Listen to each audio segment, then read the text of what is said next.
Hello, and welcome to episode 87 of the PowerScore LSAT podcast. This is Jon Denning in Los Angeles. And this is Dave Kaloran in pollen-filled Napa Valley. Yeah, let's just get this right out of the way. How you feeling? Not really 100%, to be honest with you. So if I sound a little scratchy, blame the pollen around here. Yeah, well, that's what you get for going outdoors. Yeah, in what's essentially a huge farming community. That's right. Yeah. I'm celebrating the fact that it's cooled down here a little bit too, but I'm still celebrating inside. So 15 months of isolation have taught me that. It's coming to an end now as California has begun to open up, John. Are you ready to party? Yeah, I stay ready to party. It's just nice to know that it's a possibility again. I was telling you this morning I'm actually getting stressed out by the number of texts I'm starting to get from people who want to come visit. You know what I say? Change your phone number? Just say no to friends. Oh. Change your phone number. No, just say no to your friends. Oh, Don't allow them. Yeah, it's a little late for some. I'll have a guest here next week, in fact. But yeah, for the most part, they're getting staggered and rejected. Should I inquire as to who your guest might be? Oh, just an old lady friend. She wanted to come visit, and we're both vaccinated, so. Excellent. Why not? We'll have fun. Thanks, buddy. What are you drinking today? Speaking of having fun, it's funny you'd think I was the one who's suffering from a sore throat, because I, in celebration of the fact that it's actually cooled down a little bit here, a low tonight of 61, have poured myself a hot whiskey drink. I've done this before on episodes, so it's no surprise, but it's a hot toddy. So a little bit of bourbon, a little bit of lemon, and then some more bourbon, and that was it. And that takes you right back to about 1830. Yeah, that's exactly right. I'm feeling very colonial. I should be having an old-fashioned then, because that is also old-fashioned, but I've gone for a much more summery drink. It's a little warmer up here, and despite the fact that I have these allergy reactions to whatever grass is in the air, I feel great, and so I'm having a pina colada. Well, there you go. No wonder you feel great. It took 87 episodes to break these out, but that's the drink that I've always liked. Not loved, but liked. Is this your first pina colada in all the time we've been doing this? That is correct. I saved it. At least on air. I know it's not your first. I live in the exotic drink locale, courtesy of my wife, the patron saint of Reddit. Well, I think it's no surprise then who gets to introduce the song today. Well, yeah, and I chose it without even really realizing that you might not be having a pina colada, but there is, of course, the song by Rupert Holmes called Escape with the subtitle The Pina Colada Song. And although I really don't like getting caught in the rain, this song is just too apropos to avoid, and so that's the call for tonight. I'm good with it, man. Again, we went with, I think, Bruno Mars last week, 4 days ago. It feels like we've just done this. So yeah, it's all kind of upbeat and celebratory at the moment. The June test is behind us. We've got some fun announcements to make. So why not? Some fun, some less so, but that sounds more ominous than it's meant to be. Let's jump into the LSAT world, and I will spare you the burden of announcing the first unfun one, which is something we talked about last time. We've been running a huge sale during the pandemic. Hopefully this is, closing down the pandemic at this point with California open. We are going to end our stuck at home sale. That will run out on June 30th. So we're getting into the last 10 days of that right now. And once that goes away, there's not going to be a replacement sale. I've said this before, I'm not a huge sale fan. And this has been the most radical sale we've ever done in response to really the most radical life conditions that we've ever faced. So all those discounts will go away if you are interested. And we hope that you are, because we really do want you to be in our courses or reading our books. Check that out, because that's the best deal we've ever offered and probably ever will offer. Yeah, the end of that is certainly bittersweet, because it was well received, obviously well intentioned, but it needed to come to an end so that life could take on some semblance of normalcy. Again, probably yours a little more proximate to normal than mine will become. We'll see. We'll see about that. Not much is going to change for me in the short term, Fair enough. I'm just hanging out. Well, I'm hoping everything changes for me. Yes, I know you are. The sale is coming to an end at the end of the month. Take advantage. Speaking of things coming up, one that's much more exciting for the two of us, again, possibly more so for you, is we are doing an August Crystal Ball webinar. For those of you who were able to participate in the one we did prior to June, it'll be a lot like that. We'll make some predictions about the content we expect to see, perhaps even if we can go so far as to predict tests that we think could show up in August. And just like we did with the June one, I don't think we're going to release the recording publicly. So you'll need to be there live or need to be a PowerScore student if you want to see the archive of it. That's exactly right. That is going to be on Sunday, July 25th at 8 p.m. Eastern. And if you want to sign up for that, that is at powerscore.com/free seminars. Mm-hmm. And there's actually a ton of additional seminars that we've just added there covering the next few months. You can sign up for the Crystal Ball. It doesn't cost anything. You can sign up for any seminar or all of them. It's really up to what you want to do. So when we talk about the, kind of like how we're going to post this and what we did last time, I think it's worthwhile to mention this. It is free to the public. It's going to be a live webinar that we do. And we feel that it's kind of like a one-time public event at this point. We think it's going to be useful. We know the last one was. You and I have, raved about ourselves in the last episode, kind of getting the prediction right. I can't always guarantee that we'll get the prediction right, but I do know that we have some good ideas as to what might happen next now that they've taken one of our primary targets out of rotation. That means others come up. So we'll definitely address that. But because we do think it's more of kind of like a public one-time event, after that is done, we will not be sending out recordings. The only place to view the recording after the live July 25th date is going to be if you are a student of ours in one of our courses and our package tutoring student, or if you have our analytics program.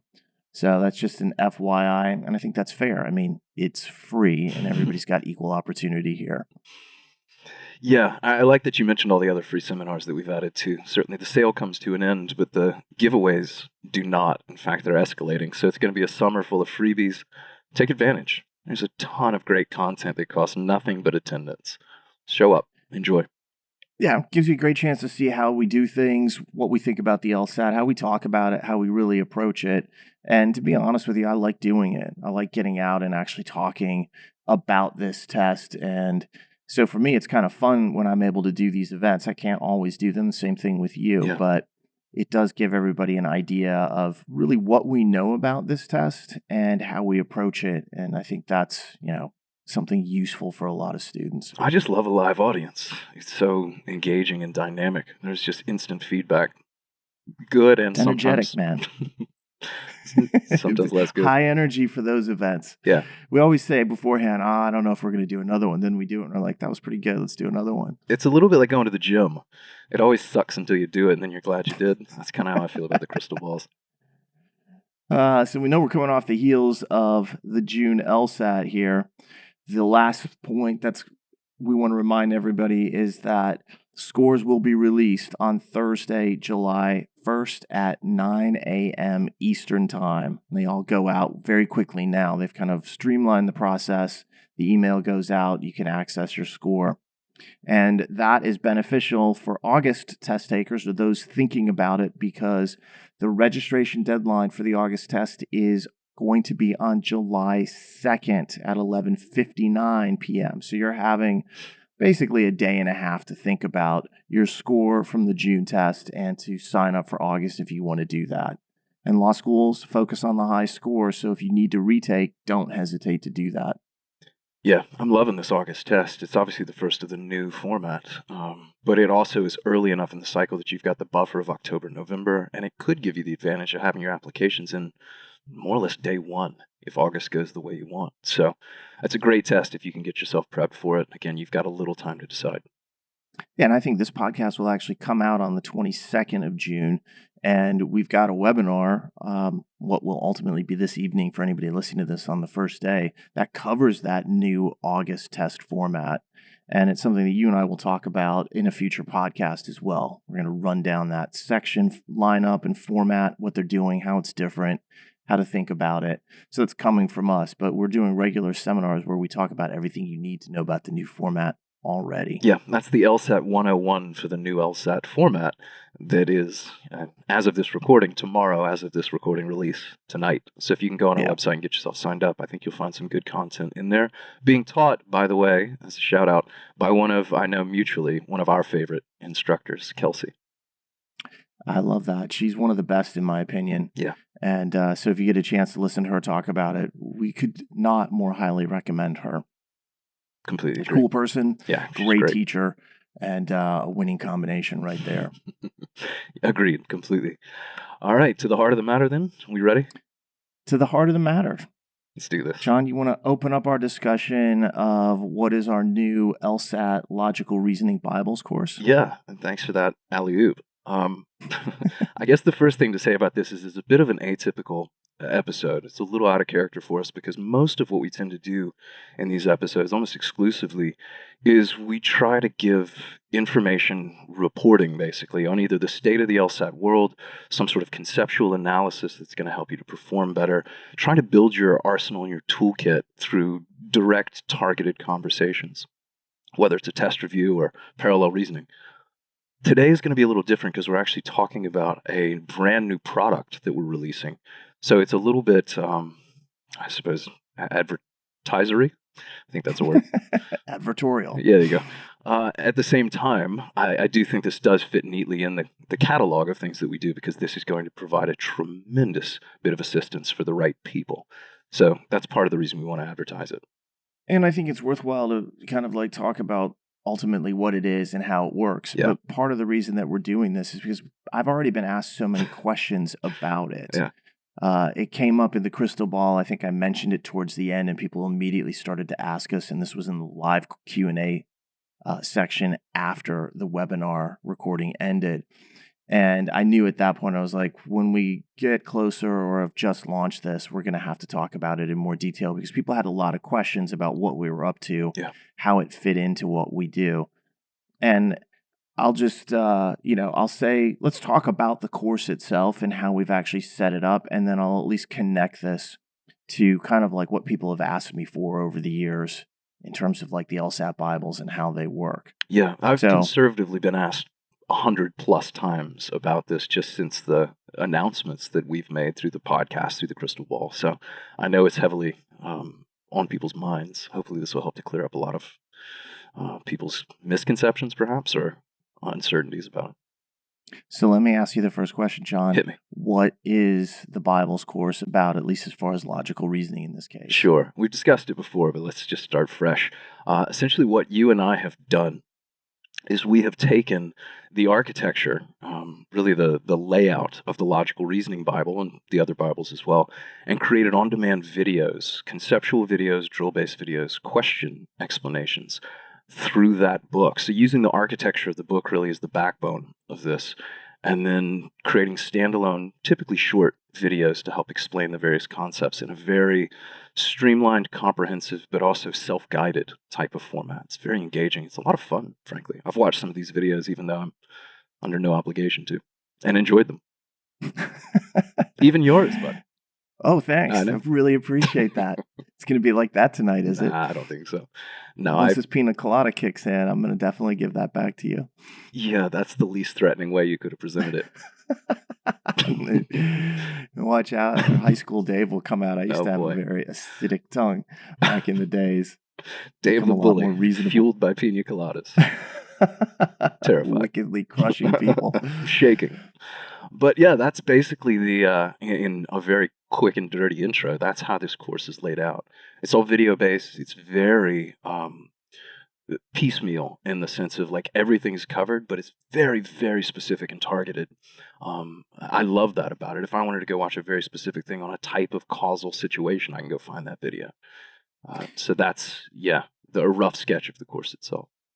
You and I come from essentially what is this long-form teaching background where we do classes. Mm-hmm.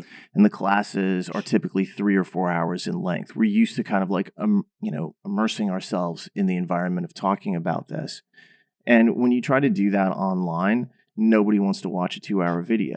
It gets challenging. And that was less true, say, 10 years ago. But certainly now, the YouTube kind of like mentality, which I support 100%, is, hey, let me get this information quickly and move on. And so what we did was we sliced, in this case, the Logical Reasoning Bible into a bunch of little pieces and then started talking around those ideas. And I think the first thing to, kind of like add to that, as far as, the instructors, you and I did all the conceptual discussions and all of the question explanations. So it is us doing it. It's not a conversational style like this. It's Right. usually I did one piece, you did a different piece. So it's kind of like solo takes on this. But it allows us to go in and say, let's talk about causal reasoning for 6.5 minutes as it relates to this particular idea. Or let's talk about how to weaken arguments and talk about it for 4 or 5 minutes. Sure. And so we went through all the concepts and said, let's get into this very deeply, but also in a way that's a little bit different than how the books actually present the ideas. You know, one of the things is when I wrote those books and you and I worked on the RC Bible, we went for a very straight academic approach. And it's an interesting thing because I've been asked about this. People are like, on the podcast, you guys are, joking around, having so much more fun. But when I read the books, it's much more straightforward. And I'm like, yes, that's true. I'm not denying that. People have to remember that when I first started with those books, it was in response to what I saw as just a huge problem in the market for books. In that everything, and I'm just going to name drop here, that was popular was done by Kaplan and Princeton Review, and I strongly disagreed with their approaches. And I think those companies have changed over the years, sometimes for better, sometimes for worse. Which direction? Yeah, well, one of them's done better and one of them hasn't. So in a situation like that, a lot of what I saw was almost frivolous. It was just these kind of like tricks that I didn't really think worked a whole lot. And so I took a really serious academic approach to this. I was like, I want to write a tour de force that really comprehensively covers these topics in a way that had never been done.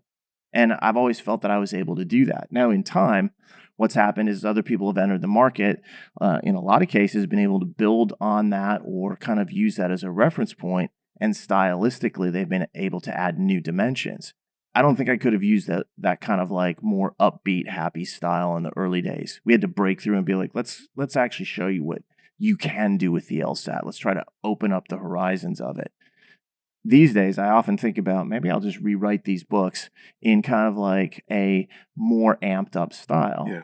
The way we talk. But we decided not to do that because we're like, we can just get on video and start talking about it. And I can make jokes about, flaws in the reasoning and so forth and have that come alive a little bit more easily and more in sync with what I think a lot of people are looking for from kind of like that video presentation. Yeah, I like that explanation of it. I think barring some sort of future book edit after a picture of piña coladas, the books tend to be a little more, like you say, academic, a little more formal. The videos that we've got here tend to show a little more personality, which frankly is just easier to do when you're having even a one-sided conversation than when you're trying to put something permanent down in text that's going to resonate with all readers. I think we've accomplished both, frankly, but there is a stylistic departure there that is going to speak to different audiences in better and worse ways. I think it unlocks a little bit of the meaning and perhaps makes it more accessible at times. I think a lot of people don't realize that when I first wrote those books, I got challenged constantly. People were like, no, why do you think that? These days, I get less of that. I still get it because you're always going to. But in the early days, that more academic take was really important because some people were in there saying, I just don't know if this is the case. And I was like, I can prove this. And so that's really what we went about trying to do with those. Yeah, I've always appreciated, too, that the books do tend to speak in a language that's very conversant, analog to what the LSAT is written as, frankly. If you can get through those books and understand what we're saying there, the LSAT takes on, I think, a slightly more palatable or digestible type of tone, and vice versa. So to write that way makes a lot of sense. To do videos as though we were just going to do a transcript of the book, I think it would have lost a lot of the value of what a video can convey. So I'm happy to report that we haven't done it that way. The videos are very conversational, not loose, not lighthearted necessarily, but fun.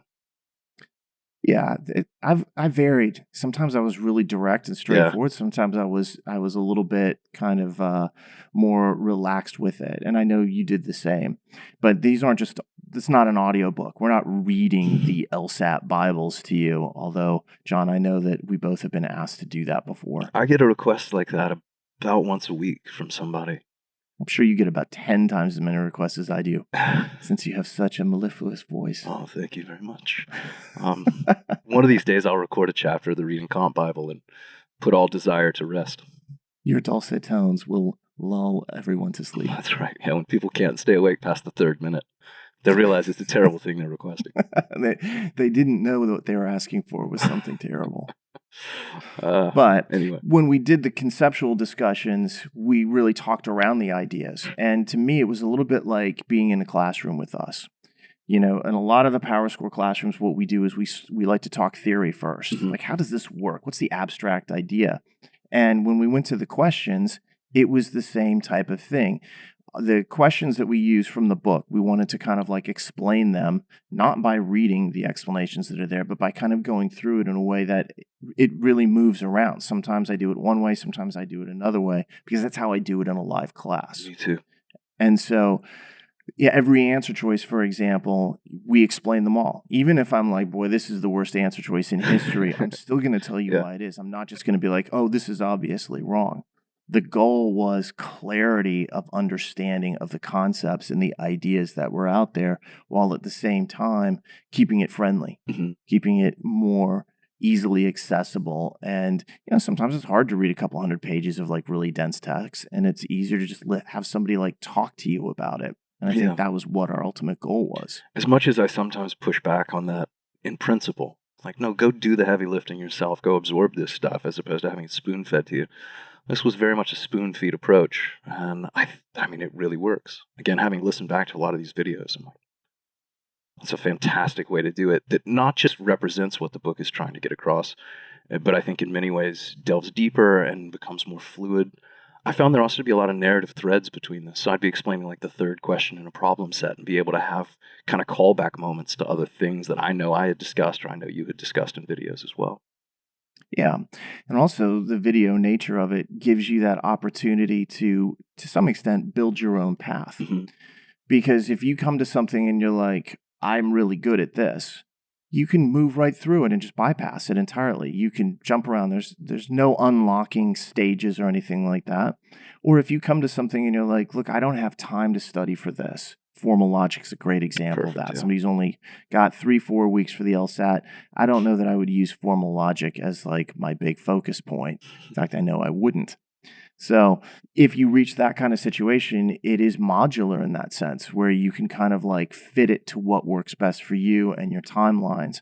And of course, we haven't put these in place yet, but pretty soon we'll be able to throw in kind of like that pick your own schedule and kind of like match that up to what you should be able to do. Add that into kind of like the scoring goals that you have and help that focus everything. In fact, we're waiting a little bit on that, because we want to build in the other courses. Yeah.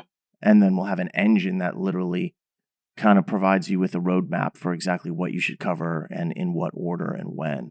And you can deviate from that if you want to. Yeah, I found that to really be the case in this. The way that I was presenting my stuff, and I know we were perfectly in sync, so I can speak for you, is that this was compartmentalized in a very unique way compared to the books. A lot of the books, to me, I see as progressive. It's very hard to do things in later chapters if you don't understand some of the earlier chapter stuff, causal reasoning, conditionality, and things.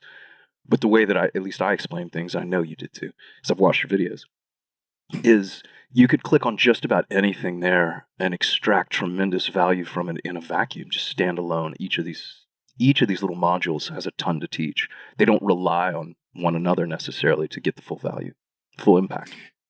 True, but I do think in some cases you do want to have the precursor elements. Like, sure. Don't go be doing formal logic without having studied conditional reasoning.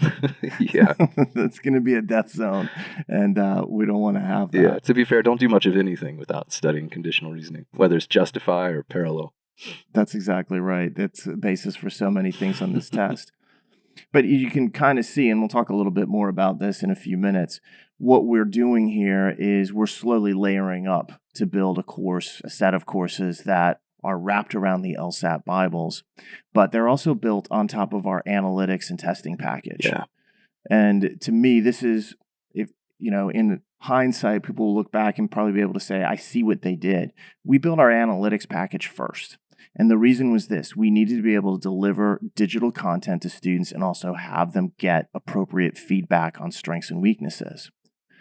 Prep Plus, which is LSAC's method of delivering questions, it's great for delivering questions. And I think the $99 fee that they charge is an absolute deal. It's a bargain compared to what it used to cost. So I like Prep Plus. I love the fact that they allowed that to happen.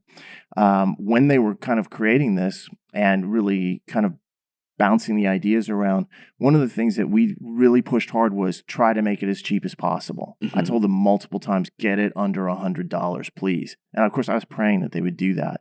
But the other thing I was saying is, you need to give us the opportunity to kind of unlock that same value. And that's where the license actually works really well. For us to show you the questions in the book, even if you own your own copy of the book, it doesn't matter. We have to have Prep Plus enabled for each student. And so when we built the analytics, it allowed us to give every question. It allowed us to slice and dice the questions. It allowed us to give kind of like feedback as to performance. And now when we put this logical reasoning course on top of it, once you have the analytics, you can actually see all the questions in the logical reasoning course. It's not a problem. You can go and say, all right, I'm not really that great at necessary assumptions, and you can go do 50 necessary assumption questions. So it kind of works together in this symbiosis.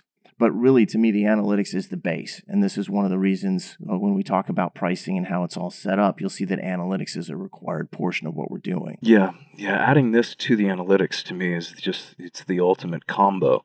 The analytics tells you what you need to know, and this course teaches you those things you need to know. And back and forth, and the wheel spins. It's sort of this wash, rinse, repeat of take a test, do a section, get your feedback, target into the course exactly what it is that you need to continue to work on. Go back to analytics and see what you've improved, see what still needs work. But yeah, the combination of those things is just the ultimate in terms of resources. Practice without feedback isn't really that useful.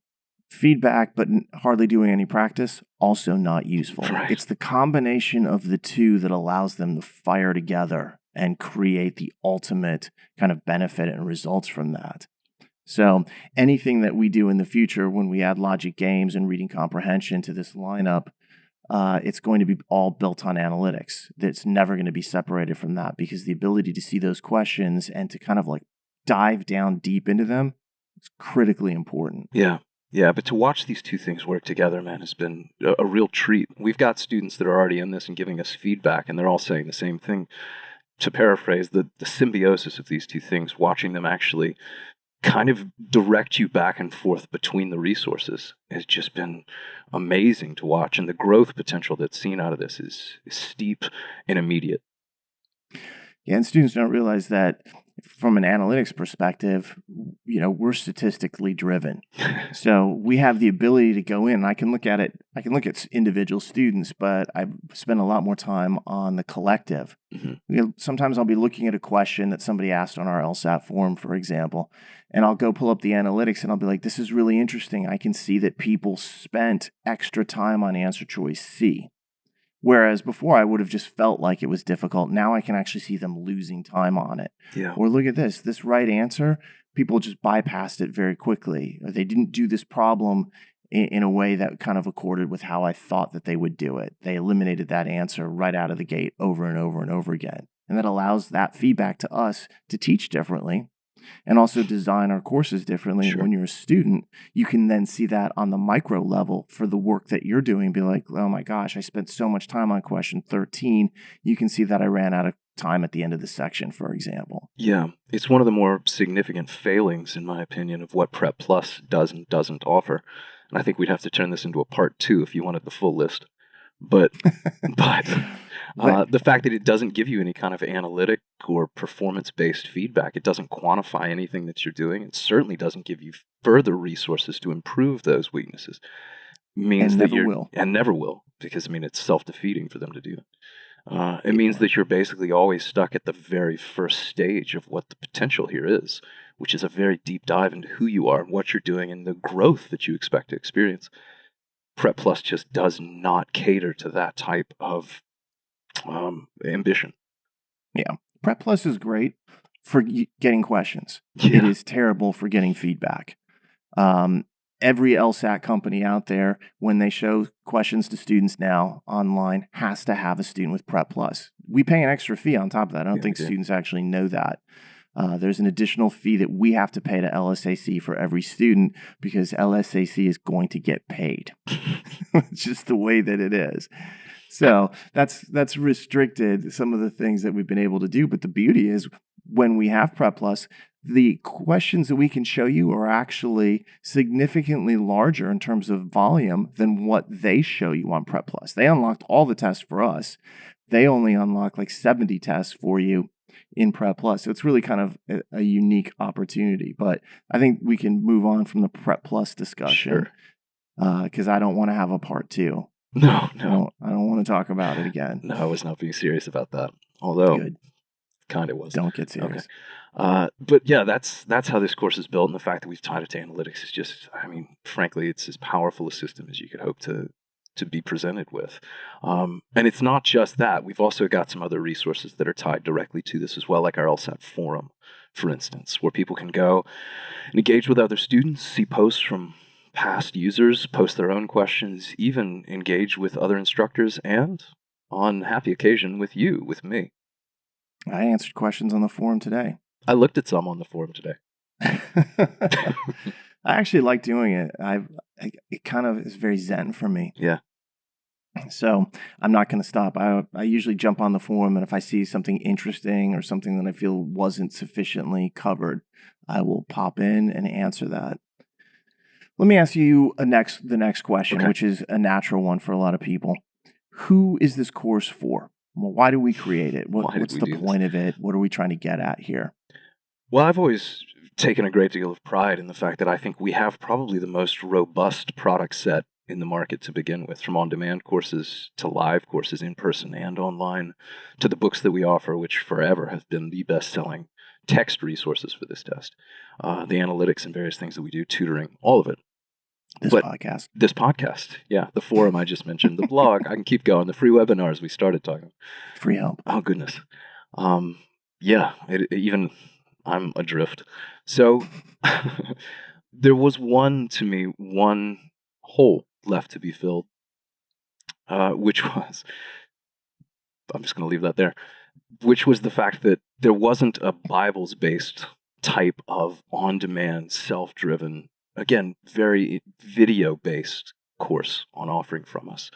And you and I have been wanting to do this forever, and we just reached a point where it felt the time was right, frankly. Once we had the analytics in a place that we knew it was perfect, we could add this on and know that it would be perfect too. That's how I see it. Yeah, I think a lot of people think that our courses are the LSAT Bibles. They are not. Right. We use a completely different book for our courses than we do for this. But so many people have had the LSAT Bibles or are reading them that one of the things that we wanted to do and we were being asked to do was to kind of like expand on that. I used the word unlock earlier. I'll use it again to kind of unlock some of the meaning that's in there and take those resources that so many people were familiar with and create more of a customized classroom experience around it. And you know, obviously videos advanced so much in the last decade that it's really easy for us to do. The tools are there for us now. Yeah. I think even our comfort with it is there as well. So the key thing is who's it for? It's really anybody who wants to get better at logical reasoning. Yeah. This is going to help in terms of your understanding. It might help in terms of, you know, your engagement and retaining the info as well. And it gives you that flexibility to kind of like do it as you want. You can listen to it while you're jogging and still understand exactly what's going on. You could be on the subway and get all the information out of it. You're no longer limited to carrying a book around saying, I need to look at that book. Because I know those books are big. Probably too big in some respects. And all three of them, if you're carrying around, I mean, it's a significant weight. And so it kind of like changes that portability aspect of it, that delivery aspect of it. And there are some people who are like, oh, I won't need this. Yeah. I completely understand. Book's more than sufficient. That's perfect. Other people will be like, this is really the thing that I did need. this is going to make it a lot easier for me to study. And that allows us to really fit this with no matter where you are. It can be the opening salvo in your battle against the LSAT. It can be the final push to breach the walls. It doesn't really matter. It can be anywhere in between here.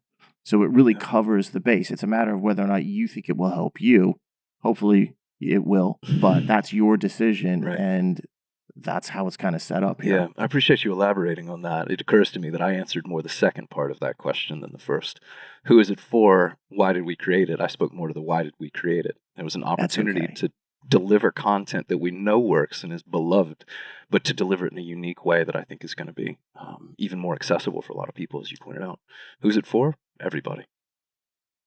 That's exactly right. So let's talk about how it is similar and different than to the Bibles. We know that it's built around them.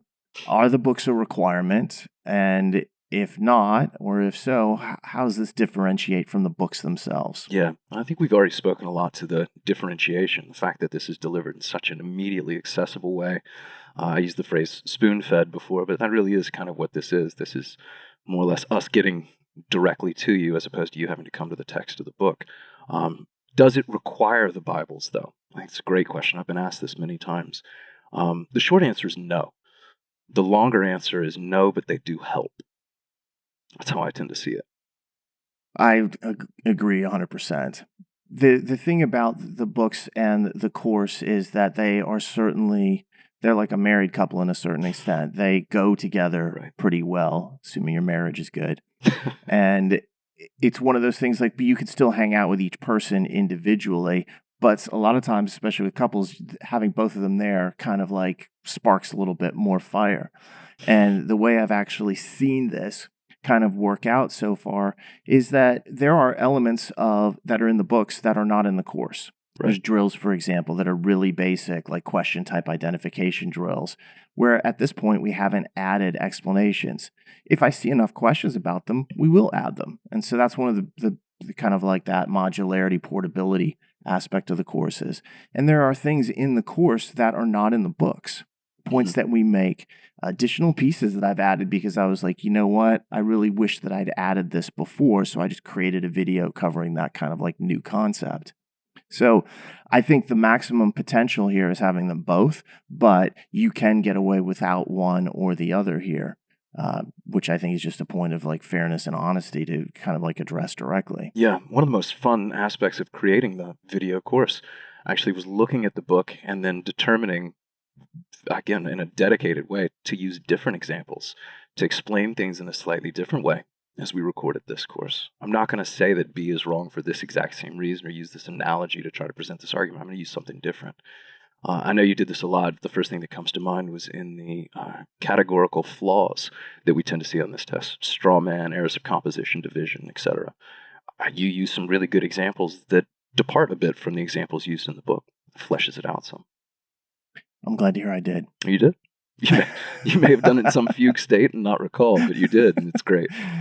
Yeah, it's funny because you record so much that goes through it. And, right now, the total time in that course is over 30 hours of kind of like discussions of concepts and explanations. We're going to continue to add to it. We're going to work on some other things right now, but you forget what you've done because it's never 30 hours of recording time. It takes a lot of time to prepare for all that with the kind of making the slides and everything.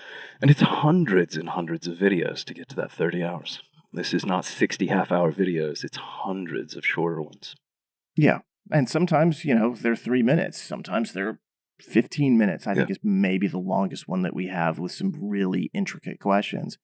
But I know that if I had a really useful question in an LSAT class, I'd have no problem whatsoever devoting 10 or 15 minutes to that discussion because you need to make sure that you're getting maximum understanding. I'd rather have people do one LSAT question and really understand it than 3 LSAT questions and kind of not really understand any of them. So hopefully this is a format that allows us to kind of like deliver that kind of understanding while also being engaging at the same time. Right. So again, back to the relationship between the video course and the books. I see them, as you pointed out, as complementary. You're going to find things in each independently that are unique, that are special, that serve a tremendous amount of value. Part of it ultimately is going to come down if you have to pick one or the other as to the format. you like this type of content to be delivered in. But I think, again, doing the two simultaneously or having them almost hand in hand, working off of one another, I think that's the ultimate, especially when combined again with the analytics. That's exactly right. So, what I said before, though, about kind of like the logical reasoning, we will add more to that going forward. In the meantime, though, we are moving on to logic games with the goal of actually rolling that out. I think late summer. I would love to have that ready before the August LSAT, or at least significant portions of it, which just basically assigned our summer fully away. And then we'll move to reading comprehension. And the goal is this, ultimately. We've built the analytics platform. Now we're putting logical reasoning on top of it. We're going to put games on top of that and reading comprehension. And at the end of this, we will have a fully integrated on-demand video course that is built in around small pieces, but also we know to what is, in my humble opinion, the most high-level texts that have been written for this test. And hopefully that will turn into a course that is not only reasonable in price, but also incredibly effective and allows you to learn the concepts, strategies, and methods, and also do a ton of questions and receive that feedback. That's where we're heading to. That's like the end of the pathway. And I know that's a path that you and I are both excited, not only to be on, but also to then ultimately finish. I'm definitely excited about finishing. But so far, the journey itself has been really rewarding. So I'm not ready for it to be over quite yet. I'm actually glad that we still have things to do. I'll be honest, I'm not sure the journey ever ends. We may reach a destination that we really like, but I know how I am about this kind of stuff. And anytime somebody asks me this interesting question, I'll just film a video on it and add it to the stream. So I think we'll probably end up adding a lot of material. There's games that aren't in any of these books, but I would really love to just talk about. That's the kind of stuff that we're going to continue to add as we go forward. Very fair point. It really is kind of a bottomless pit of opportunity here for us to do. Although I will say, if we predict one more LSAT right, I'm taking a year off. That's it for me. I'm hanging it up for a year. Is that how it works? See you in 2023, boys. Okay. Yeah. No, that's not, unfortunately, how it works. I fully expect we'll do that, and I'm fully expect I'll be back the next day. Yeah, because you're going to have to deal with all the messages you get about it. That's right. Yeah, celebrate somehow. But yeah, these things are going to continue to grow. But as for the LR, let's talk about the launch. The LR is live. It is live already, and let's just talk about a few logistics before wrapping this up. Okay. We did a soft launch already, put it up there at the end of last week, and so it was available starting June 17th. We didn't really say anything about it. We just made it live, and that's kind of like a smart thing to do. I think that soft launch idea. This is available now, though. Once you hear this podcast, it is already live on our site and can be purchased at any point going forward, which is great because if you're an August LSAT taker, this gives you almost 2 months to kind of like work through that. You'll easily get through the material in that particular time, but having the practice beyond it, that's gonna then you have enough time to work through all of that as well. So it is out there and ready to go. How do you go about getting the actual product, Jon? Yeah, let's talk about where to find it, because we haven't made this quite as prominent as it will eventually become. Right now, because it is married, part and parcel with our analytics, you have to go to our analytics portion of our website in order to find the course, to enroll in it, to purchase it, add it to your cart, and all of that. We'll put a link, obviously, in the podcast notes here for people to find it. But for now, if you go to PowerScore.com to the LSAT and click on the analytics page, you'll see it. It's right there. And you'll get full details, information, pricing, all of that included. So no mysteries. But that's where it lives for the moment on our website. Which is odd because, we have a courses section. Right. And I've made a very kind of like specific decision, which you and I agreed on. That was the right thing to do. Is it's not a full-fledged kind of like all sections course, so we're not going to throw it in there just yet. But eventually we will. We'll move it over. This is kind of like it's, you're seeing it as it's happening. Mm-hmm. It's being created level by level. And for me, that's kind of cool. I mean, this is what I do. I find this exciting. So I'm not sure anyone else does. But I see this. I think there's got to be somebody out there who thinks it's cool to have a front row seat to basically the adolescence of what will eventually become a full grown-up course. It's kind of like a wizard is, transferring powers to a new, younger wizard and saying, all right, I am still going to be here to help out, but I'm also creating a new wizard to bear kind of like the burden of understanding as it kind of goes through this. Padawan. Yeah, but it does mean that as you kind of go through this, you can find it through the analytics portion. If you're already an analytics student, and there are thousands of you, it is available in your analytics student center. So you can just go to your analytics student center and just sign in there. You don't have to go find it on the website or anything there. It'll be available for you. And as soon as you enroll in that, it'll unlock the logical reasoning portion, which is funny because you can also see the logic games and reading comp are coming. Yeah. So we have them there, but they are under lock and key. I have all the syllabi for those and everything. We just need to kind of like pick up the recording pace, which we've been waiting to do to get through the June LSAT, which was a ton of work. Yeah, I feel like the calendar's cleared out a bit. We can actually buckle down. But as for the LR, I mean, there is more than enough to keep you busy to August, especially when paired, as you say, with the analytics. Get going with it. It's right there for you, and it is, again, a remarkable resource. All right. So then to close out the discussion, I'll ask you one final question. If you do want to get going on it right now, how do you enroll? Yeah. What does it cost? All that. We've done this as a subscription model. We felt that was the fairest way, especially on a course that was largely intended to be self-guided, self-driven, self-paced. That you buy as much time as you need month to month. You pay as you go, cancel any time, and it is $19.99 a month. So unlimited access during that month. Unlimited access, yeah. If you watched it every day, all day for 24 hours for your full month, $19.99. Yeah, wear the videos out, run them down best you can. So easy to say with the digital kind of right. resource there. That's right. Yeah, and obviously in the future, what will happen is we add in logic games and reading comprehension. That will be something; those will be separate courses at that point, but you'll be able to unlock those as well. And the $19.99 a month, we'll have to see what we do with the pricing going forward. Right now, that's the cost. I don't see it getting cheaper anytime soon. We'll have to just see how it works out. We try to be really cognizant of pricing and costs and those types of elements here. So that's what you're seeing there. I feel like we could charge a lot more for it, that it's worth a lot more, but at the same time, I'm not trying to extract maximum revenue or profit. That's not really my goal here. I want to help people as much as possible, and that's what we were able to do, and that felt like a really fair price to us. Yeah, I think this is an extremely fair price. 30 plus hours of content that continues to grow for $20. It's funny because I made mention in the last podcast of like, hey, hadn't you run across? I knew you were going to bring this up again. I knew it. I was literally sitting here just waiting. I did. I think I paid $30 to watch that Emma Stone movie Cruella because it was still in theaters. It was an hour and a half of my life for 50% more than this. You need to lead that differently. Your description of it is what's causing the problem. What? You're focused on Cruella. All you had to say was, hey, I really wanted to see Emma Stone, and I thought it was worth $30 to watch Emma Stone for 2 hours. Then everybody's like, I got it. She's cool. I guess. I mean, I have the internet. If I really wanted to watch Emma Stone, I'm pretty sure I could do it for free. But let's try to keep on the intellectual property legalism side here. Right. But anyway, yeah, I mean, all things considered, think about what it costs to rent a movie for an evening. Do that twice or have a month of this.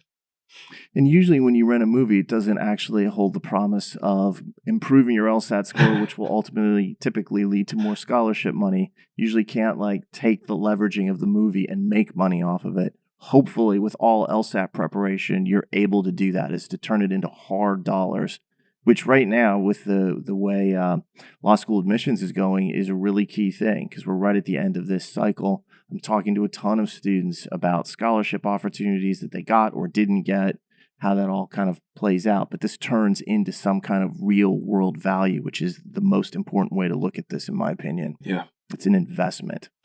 Yeah, it's been a long time since a movie rental changed my life for the better. Cruella didn't, but certainly I've not seen it yet. Yeah, certainly this course in the span of an afternoon could do just that. The last movie that I watched was Luca, because I have an 8-year-old in the house, and she wanted to watch Luca. I don't even know if it's spelled a C or a K. It's C. It's the kind of Italian. It's a more kids-based movie, kind of set on the Italian coast, which is kind of cool as a setting. But it's animated. It's probably DreamWorks or something like that put it together. It was all right. I don't know. She liked it, and that's all that really mattered to me. Yeah, there's only one measure of win or lose here. Yeah, she gets excited. She stands up on the couch and jumps around when it's getting to the end and all the tension's Look at there. You got a little Tom Cruise. Well done. Does that make me Oprah? Yeah. Any final thoughts, Jon? I'm just excited that we're even able to have this conversation. This has been a labor of love, emphasis on both. So the fact that it's here, that there's an actual thing that people are already benefiting from, and I'm already getting feedback from people. I know you are too. I heard from a guy this morning who had the Logical Reasoning Bible and read it twice and was now doing the course. And he's like, I never thought about assumptions like that. He watched a couple of the explanations. And I was like, sometimes just hearing this through a different voice, through a different lens, perspective, can unlock things that you didn't even realize were there. That's an incredibly interesting point to me, and maybe a discussion for a different day, but the way in which people learn and what is their optimal intake for learning and kind of like acquiring knowledge is really fascinating to me. Some people are just great at reading. Some people need to see it. Some people need to just hear it. And that's one of the cool things to me is like we've taken this off the page and now turned it into kind of like this video, more auditory type of experience. And for some people, that change alone will kind of like help the things make sense and kind of lock in. So just that is really cool because obviously our goal is to help as many people as possible understand this really challenging and difficult test. Yeah, well, this has certainly given us a brand new way to do just that. So I'm very excited, and I'm glad we had a chance to have this conversation. As I said, feels overdue, but at the same time, I mean, just the fact that it's here is tremendously rewarding. That's exactly right. I agree with you there. And there'll be more conversations in the future as we work through logic games and reading comp. And of course, we'll continue on with the podcast, just like always. Got some cool episodes coming up in the next few weeks. Yeah, we do. On that note, if you get a chance, please subscribe to this podcast on iTunes, Spotify, YouTube, or anywhere else you may see it in the world. And if you've enjoyed it, we always appreciate a 5-star rating. Only 5 will do. And finally, if you have any questions, please send those to lsatpodcast@powerscore.com. We know that there's a mailbag episode coming sometime in the next month or two, so we'd love to see what kind of questions you have for us. On behalf of Jon and myself, stay safe out there, and we'll talk to you soon.